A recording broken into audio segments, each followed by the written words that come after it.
SK news Mulbagal digital ಸುದ್ದಿ ವಾಹಿನಿಗೆ ಸ್ವಾಗತ. ಬೋಧಕೇತರ ಮಿತ್ರರೇ, ಮತ್ತೆ ಮುಖ್ಯವಾಗಿ ಈ ಕಾರ್ಯಕ್ರಮಕ್ಕೆ ಮೊನ್ನೆ ಒಂದು ವಾರದಿಂದ ಕೂಡ ಮೇಡಮ್ ಅವರು, ಆಶಾ ರಾಣಿ ಮೇಡಮ್ ಅವರು ಇದರ ಬಗ್ಗೆ, ಮತ್ತೆ ನ್ಯಾಯಾಲಯದಿಂದ ಒಬ್ಬರು ಶಿಲ್ಪಾ ಮೇಡಮ್ ಅಂತೇಳಿ ನಮ್ಮೊಂದಿಗೆ ಸಂಪರ್ಕಿಸಿ ಅಚ್ಚುಕಟ್ಟಾಗಿ ಕಾರ್ಯಕ್ರಮವನ್ನು ಯೋಚಿಸಿರ್ತಕ್ಕಂತಹ ಕಾರ್ಮಿಕ ಒಂದಂದ್ರೆ ಲೇಬರ್ ಇನ್ಸ್ಪೆಕ್ಟರ್ ಅಂತ ಹೇಳ್ತೀವಿ ಮೇಡಮ್ನವರೇ, ಮತ್ತೆ ಕೋಲಾರಿಂದ ಬಂದಿರತಕ್ಕಂತಹ ಅಮೃತ ಮೇಡಮ್ ಅವರೇ, ಎಲ್ಲ ಆತ್ಮೀಯ ವಿದ್ಯಾರ್ಥಿನಿಯರೇ, ಬಹುಶಃ ನಾನು ಗೊತ್ತಿದೆ ನಿಮ್ಗೆ ಅಧ್ಯಕ್ಷ ಸ್ಥಾನ ಕೊನೆಯಲ್ಲಿ ಒಂದು ಎರಡು ಮಾತು ಮಾತ್ರ, ಆದ್ರೆ ಒಂದು ವಿಷಯ ಹೇಳಲಿಕ್ಕೆ ಇಷ್ಟಪಡ್ತೀನಿ ವಿದ್ಯಾರ್ಥಿಗಳೇ, ನೀವೆಲ್ಲರೂ ಕೂಡ ಬಹಳ ಲಕ್ಕಿ ಅಂತೇಳಿ.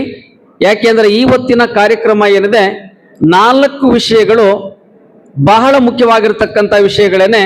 ಆ 4 ವಿಷಯಗಳನ್ನು ಕೂಡ ಈಗಾಗಲೇ ಮಾತಾಡಿರ್ತಕ್ಕಂಥ ಇಂದಿನ ಕಾರ್ಯಕ್ರಮದ 4 ಜನ ಗಣ್ಯರು ಬಹಳ ಸ್ಪಷ್ಟವಾದಂತ ಒಂದು ಮಾಹಿತಿಯನ್ನು ನಿಮ್ಗೆ ಕೊಟ್ಟಿದ್ದಾರೆ. ನಿಜವಾಗ್ಲೂ ಇದು ಬಹಳ ಅಗತ್ಯ ಕೂಡ ನಮಗೆ. ಯಾಕೆಂತಂದ್ರೆ ನಾನು ನಿಮ್ಗೆ ಅವಾಗ ಹೇಳ್ತಾ ಇರ್ತೀನಿ, ಮಾತನಾಡಬಾರ್ದು ದಯವಿಟ್ಟು. ಆಯ್ತು, ಒಂದು 2 ನಿಮಿಷ ಕೀಪ್ ಸೈಲೆನ್ಸ್ ಪ್ಲೀಸ್.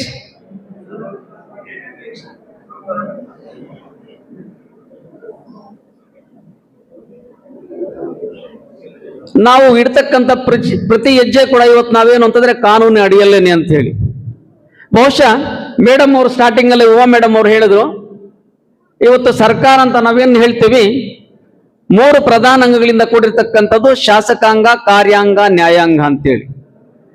ಈ 3 ಅಂಗಗಳೇನಿದೆ ಸರ್ಕಾರಕ್ಕೆ ಬಹಳ ಮುಖ್ಯವಾಗಿರ್ತಕ್ಕಂಥದ್ದು ನ್ಯಾಯಾಂಗ ಎಂಬತಕ್ಕಂಥದ್ದು. ಪ್ರತಿ ವ್ಯಕ್ತಿಯ ಒಂದು ದೇಹ ಏನಿದೆ, ಆ ಪ್ರತಿ ವ್ಯಕ್ತಿಯ ದೇಹದಲ್ಲಿ ಅನೇಕ ಅಂಗಾಂಗಗಳಿರ್ತಕ್ಕಂಥವಿದಾವೆ. ಆ ಎಲ್ಲ ಅಂಗಾಂಗಗಳನ್ನು ಕೂಡ ನಿರ್ವಹಿಸ್ತಕ್ಕಂಥದ್ದು ಅಂತಂದ್ರೆ ಹೃದಯ ಎಂಬತಕ್ಕಂಥದ್ದು. ಮನುಷ್ಯನಿಗೆ ಈ ಆರ್ಟ್ ಅಂತ ನಾವೇನ್ ಕರಿತೀವಿ ಅದು ಬಹಳ ಇಂಪಾರ್ಟೆಂಟ್. ಅದು ಆಕ್ಟಿವ್ ಆಗಿದ್ರೆ ವ್ಯಕ್ತಿ ಆಕ್ಟಿವ್ ಆಗಿರ್ತಾನೆ, ಬಟ್ ಅದೇನೋ ಸ್ವಲ್ಪ ಎಡವಟ್ಟು ಮಾಡಿದ್ರೆ ವ್ಯಕ್ತಿ ಎಡವಟ್ಟು ಆಗ್ತಾನೆ. ಸೇಮ್ ಅಷ್ಟೇನೆ ನ್ಯಾಯಾಲಯ ಎಂದ್ರೆ ನ್ಯಾಯಾಂಗ ಎಂಬತಕ್ಕಂಥದ್ದು ಈ ಶಾಸಕಾಂಗ, ಕಾರ್ಯಾಂಗವನ್ನು ಪ್ರೊಟೆಕ್ಟ್ ಮಾಡತಕ್ಕಂಥದ್ದು. ಹಾಗಾಗಿ ಆ ಪ್ರೊಟೆಕ್ಟ್ ಮಾಡತಕ್ಕಂಥ ಇದ್ರಲ್ಲಿ ಇವೆಲ್ಲ ಕೂಡ. ಇವತ್ತೇನು ಒಂದು ವಿಷಯ ಹೇಳಿದ್ರಲ್ಲ, ಸಾಮಾಜಿಕ ನ್ಯಾಯ ಅಂತೇಳಿ, ನಮ್ಮ ಆತ್ಮೀಯರು ಶ್ರೀನಿವಾಸ ರೆಡ್ಡಿ ಸರ್ ಅವರು ಬಹಳ ಮುಖ್ಯವಾಗಿ ಹೇಳಿದ್ರು ಸಾಮಾಜಿಕ ನ್ಯಾಯ. ಅಲ್ಲಿಗೆ ಸಾಮಾಜಿಕ ನ್ಯಾಯ ಅಂತಂದ್ರೆ ನೀವೆಲ್ಲ ಕೂಡ ಏನ್ ಅಂದ್ಕೊಂಡಿದ್ದೀರಿ ಅಂತಕ್ಕಂಥದ್ದು ಪ್ರಶ್ನೆ. ಬಟ್ ಇಲ್ಲಿ ಚರ್ಚೆಗೆ ಈಗ ಟೈಮ್ ಆಗುತ್ತೆ. ಇಲ್ಲಿ ಸಾಮಾಜಿಕ ನ್ಯಾಯ ಅಂತಂದ್ರೆ ಸಮಾನತೆ ಎಂಬತಕ್ಕ, ಯೂನಿಫಾರ್ಮಿಟಿ ಎಂಬತಕ್ಕಂಥದ್ದು. ಇಲ್ಲಿ ಯಾವುದೋ ಮೇಲು ಕೀಳಲ್ಲ, ಬಡವ ಬಲ್ಲಿದಲ್ಲ, ಮತ್ತೆ ಇಲ್ಲಿ ಗಂಡು ಹೆಣ್ಣು ಅಂತಕ್ಕ ಎಲ್ಲ ಕೂಡ ಏನು ಅಂತಂದ್ರೆ ಏಕರೂಪತೆ ಎಂಬತಕ್ಕಂಥದ್ದು, ಸಮಾನತೆ ಎಂತ ಸಾಮಾಜಿಕ ನ್ಯಾಯ ಅಂತಂದ್ರೆ. ಆದ್ರೆ ಬಹುಶಃ ಇವತ್ತು ನಮ್ಮ ರೆಡ್ಡಿ ಅವರು ಹೇಳಿದಂಗೆ ಇವತ್ತು ನಾವು ಸಾಮಾಜಿಕ ಒಂದು ಸಮಾನತೆ ಎಂಬತಕ್ಕಂಥದ್ದು ಎಲ್ಲ ಒಂದು ರೀತಿ ನಾವು ಹುಚ್ಚು ಕಾಣ್ತಿಲ್ಲ ಎಂಬತಕ್ಕಂಥದ್ದು. ಇವತ್ತು ಸಾಮಾಜಿಕ ಸಮಾನತೆ ನಾವು ಕಾಣಬೇಕು ಅಂತಂದ್ರೆ ಒಂದು ಸಾಕು ನಮಗೆ, ಏನು ಜಗತ್ ಪ್ರಸಿದ್ಧ ವ್ಯಕ್ತಿಯಾಗಿರ್ತಕ್ಕಂತಹ ಸಂವಿಧಾನ ಶಿಲ್ಪಿಯಾಗಿರ್ತಕ್ಕಂಥ ಡಾಕ್ಟರ್ BR ಅಂಬೇಡ್ಕರ್ ಅವರು. ಇವತ್ತು ಅವರು ಕೊಟ್ಟಿರ್ತಕ್ಕಂಥ ಸಂವಿಧಾನ ಜಗತ್ತೇನಿದೆ, ಜಗತ್ತಿನಲ್ಲಿ ಅಷ್ಟೊಂದು ಸಂವಿಧಾನವನ್ನ, ಆ ಸಮಾನತೆ ಸಂವಿಧಾನವನ್ನು ಜಗತ್ತಿನ ಯಾವ ದೇಶದಲ್ಲೂ ಕೂಡ ಕೊಟ್ಟಿಲ್ಲ ಅಂತ ಹೇಳಿದ್ರೆ ಅದು ಅತಿಶಯೋಕ್ತಿ ಆಗಲಾರದು. ಯಾಕೆ ಅಂತಂದ್ರೆ ನಾವು ಕರೆಕ್ಟ್ ಆಗಿ ಸಂವಿಧಾನ ಏನಿದೆ ಆ ಸಂವಿಧಾನದ ಪುಟಗಳನ್ನ ಪ್ರಾರಂಭದಿಂದ ಕೊನೆಯವರೆಗೂ ನಾವು ತಿರುಗಾಕಿದ್ದೀವಿ ಅಂತಂದ್ರೆ ಇವತ್ತೇನು ಸಾಮಾಜಿಕ ನ್ಯಾಯ ಆಗಿರಬಹುದು, ಆಮೇಲೆ ಇನ್ನೊಂದು ಈ ಬಾಲ ಕಾರ್ಮಿಕರು ಎಂಬತಕ್ಕಂಥದ್ದು ಆಗಿರಬಹುದು, ಮತ್ತೆ ಬಾಲ್ಯ ವಿವಾಹ ಎಂಬತಕ್ಕಂಥದ್ದು ಆಗಿರಬಹುದು, ಮತ್ತೆ ಪೋಕ್ಸೋ ಅಂತ 4 ಅಂಶಗಳು ಇವತ್ತು ನಾವು ಪ್ರಧಾನವಾಗಿ ಏನ್ ತಗೊಂಡಿದ್ದೀವಿ ಅದೆಲ್ಲ ಎಲ್ಲವನ್ನೂ ಕೂಡ ಒಳಗೊಂಡಿದೆ. ಆದ್ರೆ ಎಲ್ಲ ನಾವು ಅದನ್ನ ನೋಡ್ತಕ್ಕಂಥ ತಾಳ್ಮೆ ನಮಗಿಲ್ಲ, ಆ ಪ್ರಜ್ಞೆ ನಮಗಿಲ್ಲ.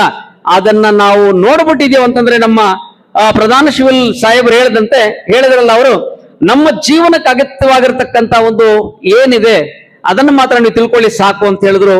ಬಹುಶಃ ನಾವು ತಿಳ್ಕೊಳ್ಳಿಕ್ ಹೋಗ್ತಿಲ್ಲ. ಅಕಸ್ಮಾತ್ ತಿಳ್ಕೊಂಡಿದ್ರೆ ಇವತ್ತು ಪ್ರತಿ ಹಾಸ್ಪಿಟಲ್ ಕೂಡ ಅಷ್ಟು ಕೇಸಸ್ ಇರ್ತಾ ಇರ್ಲಿಲ್ಲ, ಬಾಲ ಕಾರ್ಮಿಕರ ಕೇಸಸ್ ಈ ಮೇಡಮ್ ಅವ್ರ ಕಡೆ ಹೋಗ್ತಾ ಇರ್ಲಿಲ್ಲ, ಪೋಕ್ಸೋ ಆಗ್ತಾ ಇರ್ಲಿಲ್ಲ, ಬಾಲ್ಯ ವಿವಾಹಗಳಾಗ್ತಾ ಇರ್ಲಿಲ್ಲ.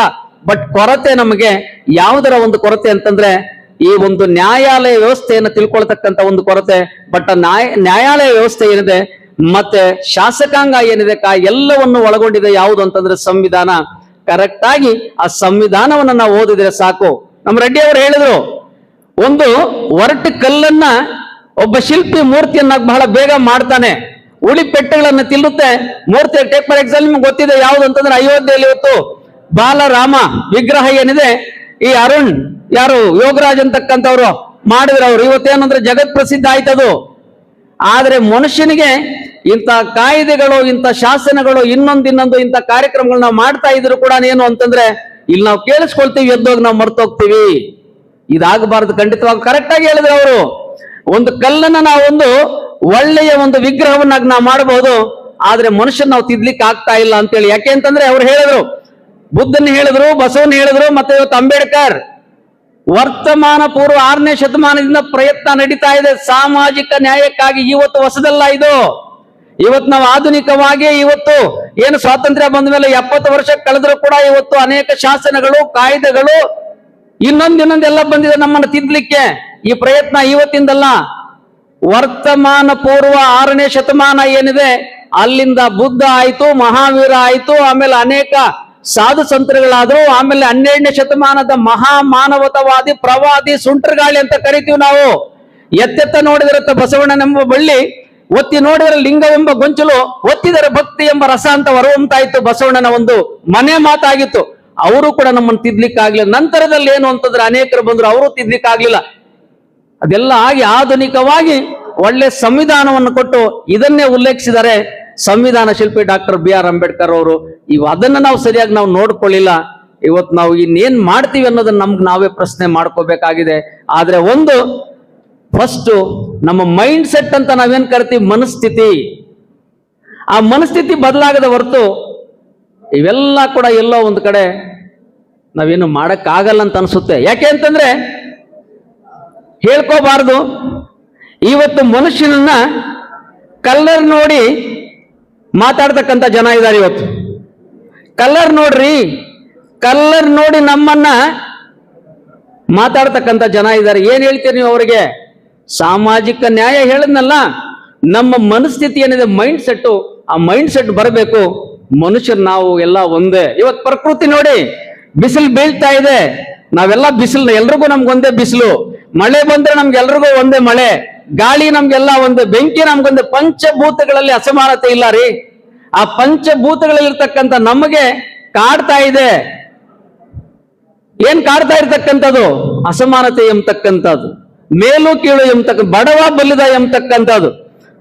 ಒಂದು ಹೇಳಬೇಕು ಅಂತಂದ್ರೆ ನಮ್ಮ ರೆಡ್ಡಿ ಅವ್ರು ಹೇಳಿದ್ರಲ್ಲ, ಯಾರ ಗಾಂಧಿ ಬಗ್ಗೆ, ಆಫ್ರಿಕಾ ನಟಾಲ್ ಕಂಪನಿಗೆ ಹೋದಂತ ಅಬ್ದುಲ್ಲಾ ಕಂಪನಿಗೆ ಅಲ್ಲಿ ಹೋಗಿ ಅವ್ರು ಯಾಕೆ ಅವರಿಗೆ ಶೋಷಣೆ ಒಳಗಾಗಿದ್ದಕ್ಕೇನೆ, ಆ ಶೋಷಣೆಯಿಂದ ನಾವು ಕರಿಯರ್ ಅನ್ನು ಪಾರು ಮಾಡಬೇಕು ಅಂದ್ರೆ ಏನ್ ಮಾಡಬೇಕು ಅಂತೇಳಿ ಅವರು ಸತ್ಯಾಗ್ರಹ, ಅಹಿಂಸೆ, ಮತ್ತೊಂದು ಅಸ್ತ್ರಗಳನ್ನ ತಂದುಕೊಂಡಿದ್ದು ಯಾರು? ಮಹಾತ್ಮ ಗಾಂಧಿ ಅವರು.